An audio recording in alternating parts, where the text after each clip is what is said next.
Tejvarta news network 24/7 Tejvarta news network हमेशा सच के साथ। अस्सलाम वालेकुम वरहमतुल्लाहि वबरकातुहू। जब तक स्टेज पर मौजूद सभी लोग बैठेंगे नहीं तब तक मैं बोलूंगा नहीं। जब तक स्टेज के ऊपर जितने भी लोग हैं अगर बैठेंगे नहीं मैं बोलूंगा नहीं।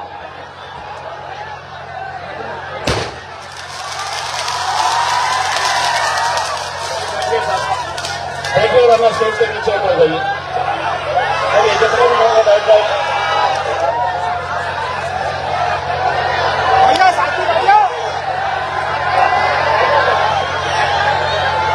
चलिए मैं सबको बोल रहा हूं, आपका काम मैं कर रहा हूं, आप बैठ जाइए। दिख रहा है ना?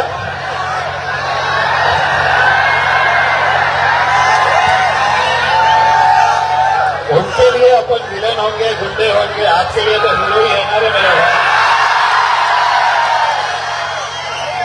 तकलीफ इसीलिए तो है। एक बात तो तय है कि दूसरी पार्टियों के आज से मुसलमान लीडर जितने भी उनका रेट बढ़ने वाला है। यहां पर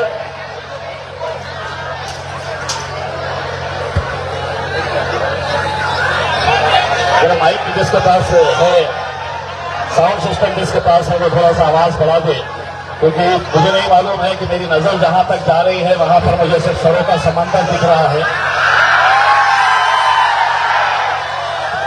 अल्हम्दुलिल्लाह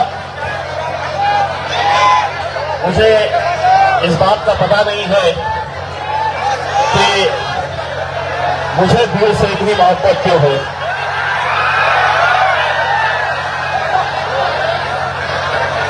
भाई साहब आप मेरे जहेज में तो आए भी नहीं है शायद मेरे हिसाब से। तो मफलूम वाले साहब बैठिए नाम कितना को आप बोलेंगे। आप वक्त अगर इसी के अंदर अगर जाया करेंगे कि आधा वक्त फोटो बैठ फिर खड़े रहेगा कोई तो भी।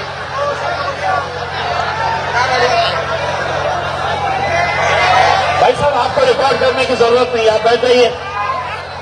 नहीं है तो आप नीचे उतर जाइए मेहरबानी।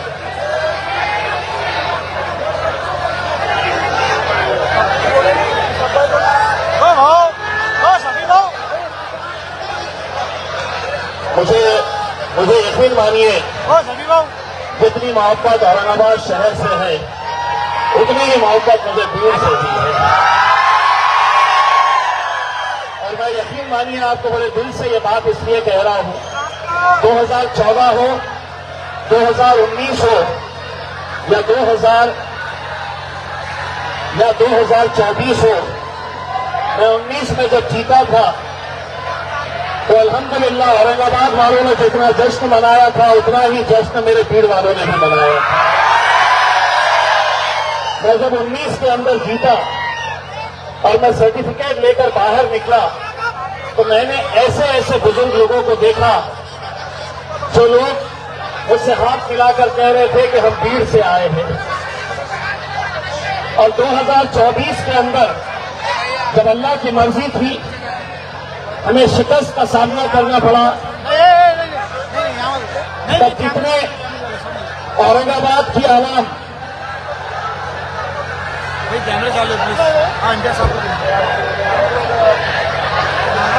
औरंगाबाद की आवाम जिस तरीके से आंसू बहाई थी, मुझे पूरा यकीन है कि भीड़ में भी उस दिन एक तरीके से मातम का माहौल था कि आप लोगों की दीवानगी, आप लोगों की मोहब्बत है कि आप मजलिस इत्तेहाद उल मुस्लिमीन। भाई साहब अगर आप लोग भी अगर बैठ जाए तो पीछे वाले मुझे परेशान कर रहे हैं। बैठ जाए सर, बैठे बैठ जाइए साहब, बैठ जाइए। कोई तकलीफ होगी आपको? ओ हीरो आपकी सेल्फी हो गई होगी तो बैठ जाइए।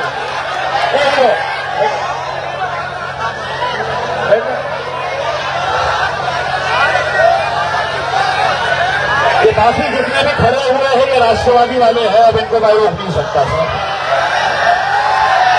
या तो भाजपा वालों ने भेजा है, पता नहीं है मुझे। मेरे जहेज में तो आए नहीं है, यकीनन ये कोई भी मेरे जहेज में आया नहीं है कि जिसके लिए मैं अलग से तो आप लोगों को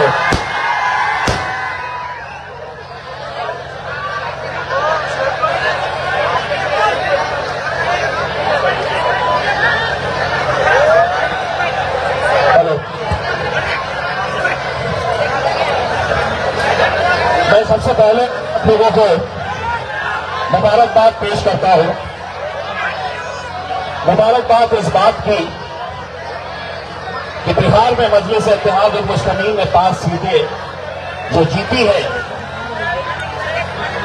यकीनन आप लोग वोट नहीं डाले, डाल भी नहीं सकते, लेकिन मुझे पूरा यकीन है कि नतीजे के दिन जब आप नमाज पढ़ रहे थे और आपके हाथ दुआ के लिए उठे थे, तो आपने उस दुआ के अंदर ये भी दुआ मांगी थी कि अल्लाह इस बार मजलिस इत्तेहाद मुस्लिमीन को बिहार में कामयाबी नसीब कर मेरे मौला।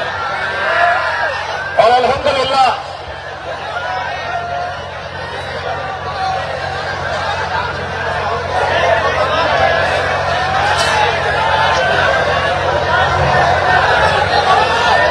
मेरी नाराजगी में शफी भाऊ और उनके जितने भी 19 उम्मीदवार हैं उनको मैं बताना चाहता हूं कि आपको मजलिस की मोहब्बत का अंदाजा अगर था तो आपने कोई बड़ा मैदान लेना चाहिए था।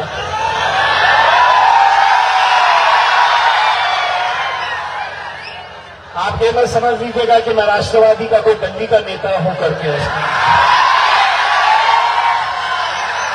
इतने ज्ञानी लोग स्टेज के ऊपर बैठे हुए हैं, शायद किसी ने तो ये ज्ञान देना चाहिए था कि ये मैदान हमारे लिए छोटा पड़ेगा करके। आज स्टेज के ऊपर तो सब खड़े हैं, शायद प्लानिंग के वक्त में मेरे हिसाब से जब जबानें बंद थी, इस वजह से आज कितने सारे लोग यहां तक पहुंच नहीं पा रहे हैं। और अगर ऐसे ही जलसे सजाना है तो मेरे हिसाब से हमें बुलाने की जरूरत नहीं है।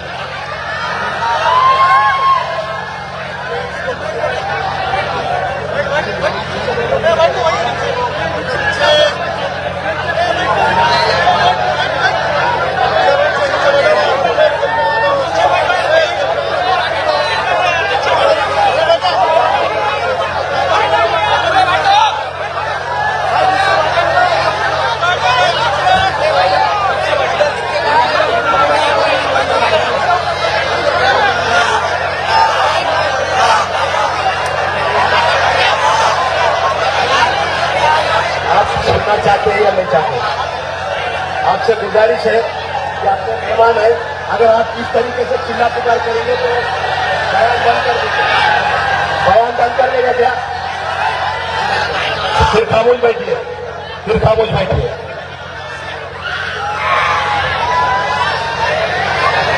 उन्नीस उम्मीदवार है, एक नगर अध्यक्ष है। अगर एक एक उम्मीदवार के पीछे भी हजार लोग भी अगर आए होंगे तो आप पहले मुझे ये ज्ञान बताइएगा कि क्या 20,000 लोगों के लिए आप ये मैदान रखे हैं?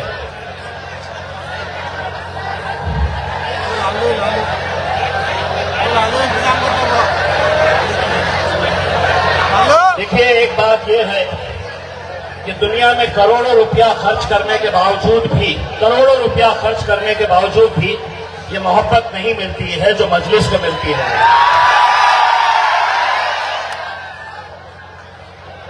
तो मुबारकबाद आप सभी लोगों को कि आप लोगों ने मजलिस के लिए दुआएं की, और उसी का नतीजा है कि आज जो लोग हम पर उंगलियां उठाते थे और कहते थे कि मजलिस की एक भी सीट बिहार में आ नहीं सकती है, जो लोग मेरे कायद बैरिस्टर असदुद्दीन अवैसी साहब को का मजाक उड़ाते थे और कहते थे कि ये यहां पर क्यों आए हैं बिहार के अंदर, हमने मजलिस ने लिख कर दी थी आरजेडी को, कांग्रेस को कि हमें सिर्फ 6 सीटें चाहिए, लेकिन उनका घमंड, उनका गुरूर इस तरह से था कि तेजस्वी यादव ने जवाब दिया था कि अगर आपको बीजेपी को हराना है तो यहां से आप इलेक्शन ही मत करिए, बिहार में इलेक्शन ही मत करिए। कांग्रेस वालों ने कहा कि वो हैदराबाद की शेरवानी यहां क्यों आ रही है। उन्होंने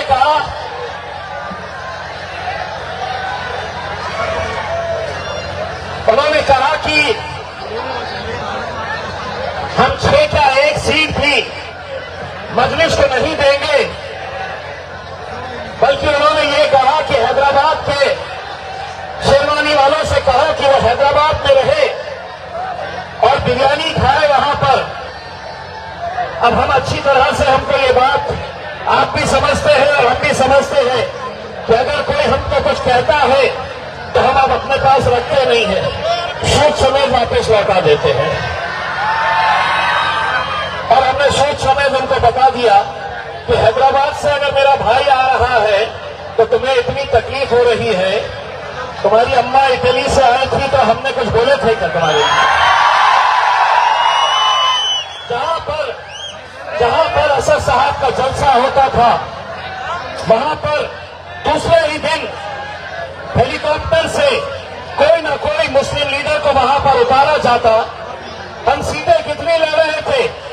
सीमांचल के इलाके के अंदर जहां पर मुसलमानों की अक्सरियत है, जहां पर 60%, 70% मुसलमान रहते हैं, तो मुस्लिम लीडर चाहे वो कांग्रेस का हो, आरजेडी का हो। और एक बात अच्छी तरह से आप समझिए भाई, ये कुर्सी लग जाएगी किसी को।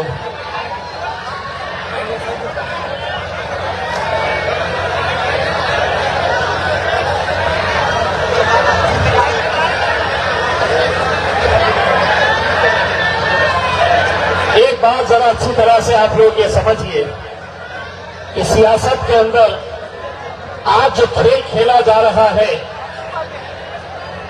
वो खेल पूरे हिंदुस्तान में कैसा खेला जा रहा है उसका एक नमूना, एक उदाहरण मैं आपके सामने दे रहा हूं कि अखिलेश यादव उत्तर प्रदेश के अंदर अपनी यादव बिरादरी और उत्तर प्रदेश के मुख्यमंत्री रह चुके, उन्होंने ये फैसला लिया कि हम बिहार के अंदर इलेक्शन नहीं लड़ेंगे, क्योंकि एक यादव भाई हमारा बिहार के अंदर इलेक्शन लड़ रहा है, लेकिन हम बिहार में जाएंगे और तेजस्वी यादव की हम मदद करेंगे क्योंकि वो यादव भाई है।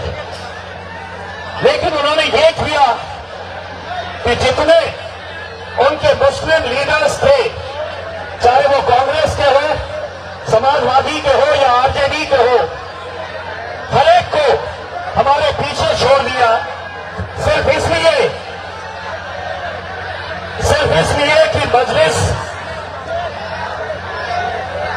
मजलिस वहां से कामयाब नहीं होनी चाहिए। लेकिन आवाम ने तय किया था, आवाम को एक बदलाव चाहिए था और आवाम अच्छी तरह से ये सब खेल समझ रही है। वो खेल जो बिहार में खेला गया था, आज वही खेल यहां बीड़ में खेला जा रहा है। कोई फर्क नहीं है तुम्हारे वोटों को कैसे बांटा जाए, तुम्हारे वोटों को कैसे तकसीम किया जाए, और इसी तकसीम, इसी बंटवारे के अंदर कभी बीजेपी निकल कर आ जा रही है, कभी राष्ट्रवादी, कभी कांग्रेस, लेकिन आपकी अपनी क़यादत नहीं खड़े हो रही है। मैं हमेशा, मेरे दिल में ये सवाल रहता है कि अगर इतनी बड़ी आवाम है, जहां तक नजर जा रही है, अगर इतनी बड़ी आवाम अगर एकजुट हो गई, एक ताकत बनकर खड़े रह गई, तो नगर अध्यक्ष तो क्या, यहां से आंख बंद करके आपका एमएलए निकल सकता है मेरे भाइयों। लेकिन मैं बड़े अफसोस के साथ कहना चाहता हूं और मैं बड़े खुले दिल से कहना चाहता हूं, आप लोगों को शायद इस बात का बुरा लगे, लेकिन मैं हकीकत आपको बयान करना चाहता हूं। और वो इसलिए कि मुझ में तड़प है जब मैं अपनी क़यादत उन इलाकों के अंदर नहीं देखता हूं। मुझे अफसोस होता है, मुझे दुख होता है इस बात का कि क्या वजह है कि इतनी बड़ी आबादी वाला पीर शहर, वहां पर हम क्यों, अगर शफी भाई कहते हैं कि 40 साल से यहां पर एक परिवार की हुकूमत चल रही है, इसके लिए जिम्मेदार कौन है मेरे भाई? वो नहीं है, हम हैं, तुम है, भीड़ की आवाम है। जब भी इलेक्शन आया, किस तरीके से कैसा खेल भीड़ में खेला जाता है, हम अच्छी तरह से जानते हैं, समझते हैं। आपकी अपनी नुमाइंदगी को कैसे खत्म किया जा रहा है। आज मैं यहां के मुसलमानों को जब देखता हूं जो दूसरी पार्टियों के मफलर टोपियां डालकर घूम रहे हैं, एक बात याद रखिए, मैं हमेशा एक बात कहता हुआ आया हूं और अपने तजुर्बे से कहता हूं कि इम्तियाज जलील तो 2024 के अंदर ना तो भाजपा के अंदर हिम्मत थी हमें हराने की, न शिवसेना के अंदर थी, न कांग्रेस न राष्ट्रवादी के अंदर हिम्मत थी हमें हराने की। हमें अगर किसी ने हराया है तो हमारी सपों में मौजूद दल्लालों ने मिलकर हराया है। और वो दल्लाल अगर मेरे पास औरंगाबाद में है तो ऐसे दल्लाल हर मुसलमान बस्ती और हर मुसलमान शहर के अंदर तुम्हें मिलते हैं। मैं जब यहां पर मोटरसाइकिल के ऊपर शफी भाई के साथ आपके अलग अलग इलाकों का दौरा कर रहा था, मैंने किसी राष्ट्रवादी के दफ्तर में मैंने कुछ टोपी पहने, दाढ़ी लगाए हुए और उनके गले में राष्ट्रवादी का मफलर देखा। जमहूरियत है, इख्तियार है आपको, आप जहां जाना चाहे जा सकते हैं, लेकिन मैं आप भीड़ की आवाम से यह पूछना चाहता हूं, यहां पर अगर अजीत पवार ने अपना उम्मीदवार खड़ा किया है, अजीत पवार के टिकट से अगर मुसलमानों को टिकट दिया गया है, अगर मुसलमान अजीत पवार की पार्टी से खड़े हैं, तो मैं आपसे सवाल करना चाह रहा हूं, महाराष्ट्र के अंदर हुकूमत किसकी है? बताइए किसकी है? बीजेपी के साथ कौन है?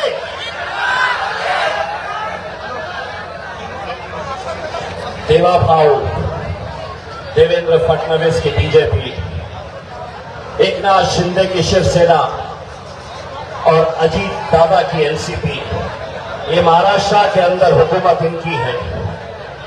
ये तीनों जब एक साथ मिलकर बैठे तो देवेंद्र फडणवीस ने दो टूक कह दिया कि ये मुसलमान महाराष्ट्र के अंदर भाजपा को नहीं देंगे। देवाभाव बिल्कुल सही सोचा, बाबरी मस्जिद को शहीद करने वालों के साथ एक सच्चा मुसलमान कभी खड़े नहीं हो सकता है।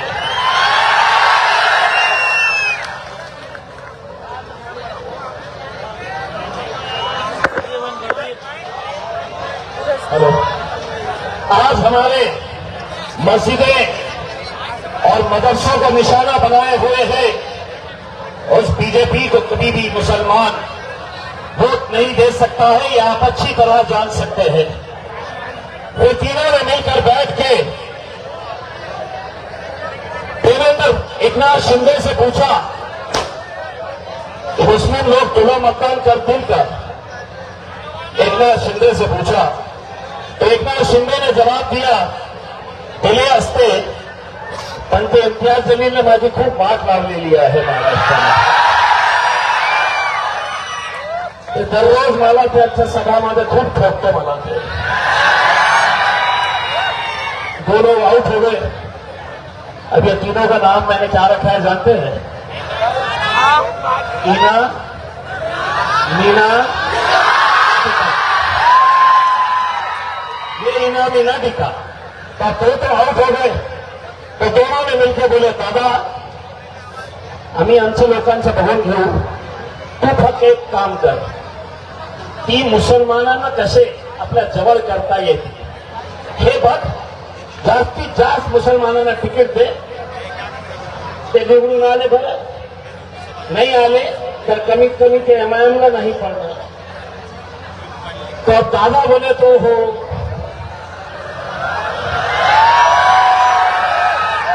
यहां पे भी वैसी हाल होगा. दादा आए तो उनके साथ इतनी सी तस्वीर आ जाए ऐसे हंसते हुए, तो जरा सी तस्वीर आ गई तो ऐसा समझ लो कि जन्नत के दरवाजे उनके खुले. दादा के साथ मेरी तस्वीर आई तो दादा ने क्या किए, जहां हम गए, मैं पिछले 8 दिन से लगातार पूरे महाराष्ट्र के दौरे कर रहा हूं मेरे भाई. मुझे किसी ने नहीं कहा, असद भाई ने मुझे कॉल करके ये नहीं बताया कि तुम्हें यहां जलसा लेना है वहां जलसा लेना है, लेकिन यकीन मानिए मैं पिछले 8 दिन के अंदर मुश्किल से 4 घंटे सोता हूं. 4 घंटे. सुबह 4 बजे हम बालापुर विदर्भा का दौरा करके 4 बजे पहुंचे, फिर सुबह 8 बजे तैयार होके फिर एक दूसरी मंजिल की तरफ निकल पड़े. हमें क्या हासिल होने वाला है, क्यों हम इतनी मेहनत कर रहे हैं. किसी ने कहा कि इम्तियाज भाई हमारे हैदराबाद के लोग आए हैं, उन्होंने कहा कि इम्तियाज भाई आप बहुत मेहनत कर रहे हैं. मैं यकीन मानिए पूरी दिल से आपको बता रहा हूं कि मेरा शायद असदुद्दीन अवैसी जितनी मेहनत करता है मैं रत्ती बराबर भी इनका मुकाबला नहीं कर सकता हूं मेहनत करने के लिए. लेकिन उसके बावजूद भी एक तरफ है कि कब तक हम इन साजिशों का शिकार होते रहेंगे, कब तक. ऐ मुसलमानों, मैं तुमसे सवाल कर रहा हूं, भीड़ के मेरे गरीब मुसलमानों, मैं तुमसे एक सवाल कर रहा हूं, इससे ज्यादा और बुरे दिन हम क्या देखना चाहते हैं कि तुम्हारी मस्जिदें हमारी मस्जिदों को गिराया जा रहा है. एक महाराष्ट्र का बड़ा मदरसा कब गिराया जाएगा. पूरी की पूरी एजेंसीज लग गई है, हजारों की तादाद के अंदर बच्चे पढ़ते हैं, कौन बचाएगा.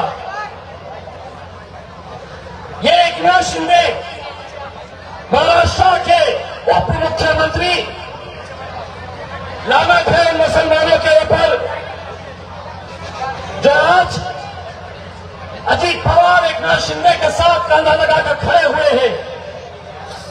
मुझे मालूम है जब इस राज्य के अंदर एक गुस्ताखे रसूल पैदा हुआ था, उसके दूसरे दिन यही एकनाथ शिंदे महाराष्ट्र के उप मुख्यमंत्री उसके आश्रम में गए और उसकी पीठ थपथपाकर कहा की या राज्यामध्ये तुझ्या केशाला हात लावू देणार नाही. अगस्त महीने के अंदर जलगांव के अंदर सुलेमान नाम का एक लड़का 21 साल का ऐसे ही नौजवानों में से एक उसके मां बाप के सामने उसकी मां उसके वालिद सामने है और बच्चे को इस तरीके से मारा गया, वो बच्चे ने वही दम तोड़ दिया. जाइए जरा बाहर जाइए, अगर तफरी करना है जाइए तफरी करके.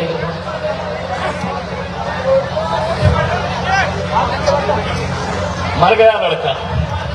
हमने क्या किए, मोबाइल के ऊपर देखे, अरे बोले मार दिए, हमारे भाई को मार दिए. साल भर पहले सतारा के पास एक जवान लड़का नूरुल हुसैन नाम का 31 साल उम्र इशा की नमाज पढ़ने के लिए जा रहा था. 7 महीना उसकी बीवी प्रेग्नेंट हामिला थी, दस्तरखान बिछा हुआ था. नूरुल हुसैन ने कहा कि मैं नमाज पढ़ के आता हूं इशा की, फिर खाना खाएंगे. दस्तरखान बिछा हुआ। नूरुल हुसैन गांव की मस्जिद के अंदर जाता है ईशा की नमाज पढ़ने के लिए। तभी अचानक गांव के अंदर बजरंग दल, विश्व हिंदू परिषद, भाजपा के गुंडे वहां पर उस गांव के अंदर पहुंचते हैं। एक लड़का कुछ सोशल मीडिया के ऊपर कुछ गलत डाला था, उसको ढूंढते हुए आते हैं। वो लड़का नहीं मिलता है, लेकिन सामने मस्जिद नजर आती है। मस्जिद को देखकर ये लड़के उस मस्जिद के अंदर पथराव शुरू कर देते हैं। नूरुल हुसैन वजू कर रहा होता, उसको कुछ गड़बड़ी समझ में आई तो आके दरवाजे के सामने खड़ा हो गया चट्टान की तरह कि ये गुंडे मस्जिद में ना आए। मस्जिद के अंदर बुजुर्ग लोग नमाज पढ़ रहे, वो चट्टान की तरह उस दरवाजे के सामने खड़ा रहा, लेकिन गुंडों की तादाद ज्यादा थी। उन्होंने दरवाजे को धक्का दिया, दरवाजा नहीं खुल रहा था, वो खड़ा हुआ था। धक्का मारकर दरवाजा तोड़े, वो नूरुल हुसैन वहां पर गिरा। फर्शियां पड़ी हुई थी, एक बड़ी फर्शी उठाकर उसके सर पे मारे। एक लड़के के हाथ में रॉड था, मस्जिद के अंदर वो रॉड से उसके सर पे इतना मारे, जगह पर ही खत्म हो गया। मेरे भाई, हुल्लड़बाजी, हंगामा करके ये मत समझो कि नूरुल हुसैन कोई एक दूसरे गांव का है। कल वो वक्त हम पर भी आ सकता है।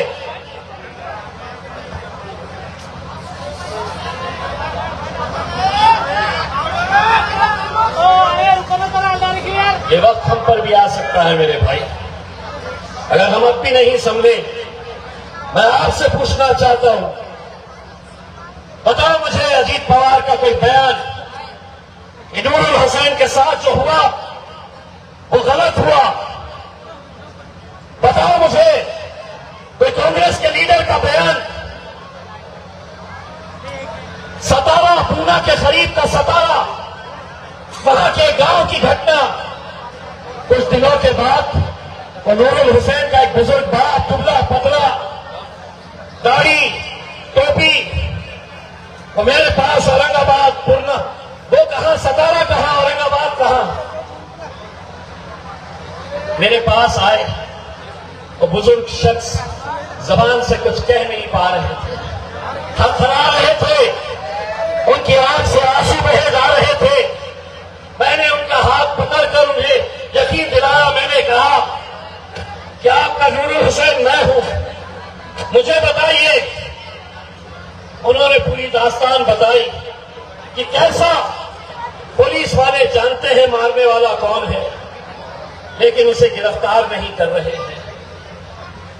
सुलेमान को जिसने जलगांव के करीब मारे, पुलिस वाले चार्जशीट नहीं फाइल कर रहे क्योंकि बापे भाजपा का एक बड़ा नेता गिरीश महाजन, मारने वाला उसके किसी खरीद का बेटा, तो पुलिस वाले चार्जशीट नहीं फाइल कर रहे।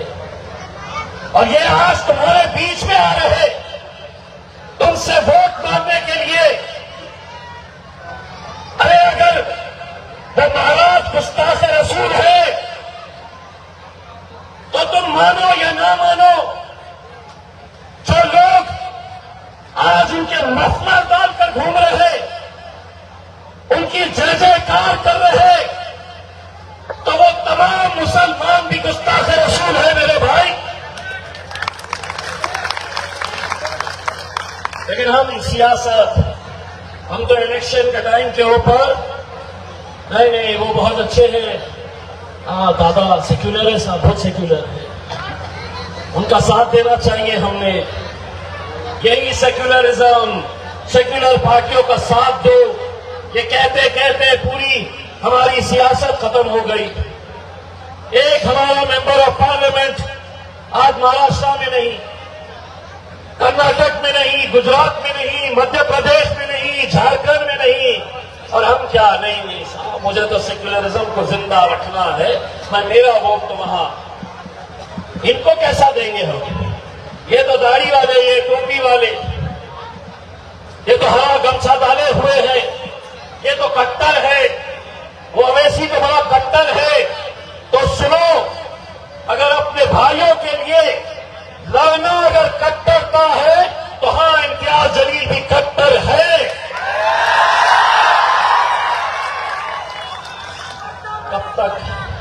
कब तक खिलौनों की तरह अपने आप को लोगों को मौका देते रहेंगे मेरे भाई? आज दिल पे हाथ रखकर ये सोचो, ये बोलो कि अगर भीड़ का मुसलमान अगर एकजुट हो जाता है तो यकीन मानिए, नगर अध्यक्ष बहुत छोटी सी चीज है, हम यहां से एमएलए एमपी जिता सकते हैं।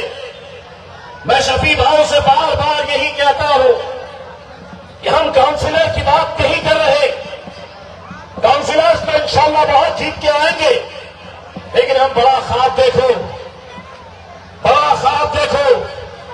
लोग तुम पर इल्जाम उठाएंगे, उंगलियां उठाएंगे, जैसा हम पर उठाते थे, कहते थे कि ये इम्तियाज जलील एमएलए जीत गया, अब एमपी भी बनने का बोल रहा है। शरद राव हमारे पास आए और उन्होंने कहा था ऍक्सिडेंटली झाला होता आमदार, आता खासदार कशा होणार? मी म्हटलं एकदा ऍक्सिडेंट झाला तर जेव्हा जेव्हा कुठे कुठे निवडणूक होणार तिथे अशा प्रकारचे ऍक्सिडेंट होतच राहणार, ऐसे एक्सीडेंट्स होते रहेंगे। मेरे भाई, इससे ज्यादा और क्या जिल्लत हमको सहना है? इलेक्शन सिर्फ इस बात का नहीं होता है कि मेरे मोहल्ले की, मेरी गली की रोड 76 सालों से मुद्दे क्या है आपके? क्या मुद्दे हैं आपके? कोई ताजमहल की मांग कर रहा, कोई 5 स्टार होटल मांग रहा? मुद्दे क्या है 76 सालों के मुसलमानों के पूरे हिंदुस्तान के अंदर? पूरे मुद्दे, अच्छा पानी नहीं मिल रहा, मेरे गली का रोड बना हुआ नहीं है, हमारे गली के अंदर ड्रेनेज चौकअप हो जाता है, ये मुद्दों के अलावा हम उठ नहीं पाए हैं। इसलिए नहीं उठ पाए हैं कि दादा जैसे लोग 5 साल के बाद आएंगे, बीजेपी वाले आएंगे 5 साल के बाद, ख्वाब दिखाएंगे, सपना दिखाएंगे और चले जाएंगे। आज हर कोई खड़े रहता है, इनके ऊपर तनकीद करता है। कैसे कैसे लोग आज मुसलमानों के बारे में क्या क्या कह रहे हैं। महाराष्ट्र का एक मंत्री लोढ़ा नाम का, कुछ दिन पहले उसने बयान दिया कि अगर मुसलमानों तुम्हें कुरान पढ़ना है, कुरान, तो तुम पाकिस्तान चले जाओ। भाजपा का एक मंत्री जिसके सहयोगी अजीत पवार भी है, एकनाथ शिंदे भी है, किसी के मुंह में से कुछ नहीं निकला, क्योंकि गाली तुमको दी गई थी, गाली तुम्हारे मजहब को दी जा रही है तो मुंह में लड्डू है। लेकिन लोग सुन, पीर की आवाम की तरफ से एक बात सुन और अच्छी तरह से तू भी सुन और दिल्ली में मौजूद तेरे बाप को भी सुना जाकर। सुनो सुनो भाइयों बहनों, सुनो, अगर तुम इस तरह की भाषा का इस्तेमाल करेंगे तो ये मत समझ लेना कि हम गूंगे मुक्के और बहरे हैं। हम तो सोच समेत लौटाने के आदि है साहब, असदुद्दीन अवैसी को मानने वाले हैं। तो अगर तू कह रहा है कि तू पाकिस्तान चलेगा, दरअसल इनकी आदत ये हो गई है कि कहावत है ना एक, लातों के भूत बातों से नहीं मानते हो करते, तो इनके सितारों की फितरत ही हो गई है कि इम्तियाज जलील ने खड़े रहना और इनकी धुलाई करना, ठोकना इनको। तो सुन, तुझे जो भाषा समझ में आती है उस भाषा के अंदर बोल रहा हो, और वो भाषा में इसलिए बोल रहा हो आज में, सुनो, आगा मैं बोलूंगा, आगा मैं बोलना, क्योंकि आप लोग बोलना, क्योंकि आज के दिन मुझे पता चला है कि एक उत्तर महाराष्ट्र के अंदर पुलिस स्टेशन के अंदर अभी कार्रवाई चल रही है कि इम्तियाज जलील के खिलाफ एफआईआर रजिस्टर करना। मैंने बोला क्या बोला भाई मैंने, तो बोले आपने दादा के बारे में ऐसा बोला, आपने एकनाथ शिंदे के बारे में ऐसा बोला, आपने मोदी जी के बारे में ऐसा बोला, आपने देवा भाऊ के बारे में ऐसा बोला। तो मैं बोला वो जब बोलते हैं तो सब झूठ है, सारे कायदे कानून हमारे लिए है। तो मैंने उनको साफ तरीके से कह दिया, तुम्हारी सोच के साथ से मैं ढल नहीं सकता, जबान काट लो ये लहजा बदल नहीं सकता। समझ लो अच्छी तरीके से, तुम्हारी सोच के साथ से मैं ढल नहीं सकता, जबान काट लो ये लहजा बदल नहीं सकता। मुझे भी मोम का पुतला समझ रहे हो क्या, तुम्हारी लौ से ये लोहा पिघल नहीं सकता। इसीलिए जो भी यहां पर आ रहे हैं, ये जो एनसीपी कांग्रेस ये वो जो भी आएंगे ना, उनके लोग, उनको नाम से मत पुकार, उन्होंने दल्ला आया, नाम का दल्ला आया, तो जो भी लोग, ये लोढ़ा जैसे लोग मंत्री होगा तेरे घर का, लेकिन लेसन भीड़ की आवाम तेरे को क्या कह रही है? इतने सालों तक तू बोलता था और हम सुनते थे, अब हम बोलेंगे और तेरे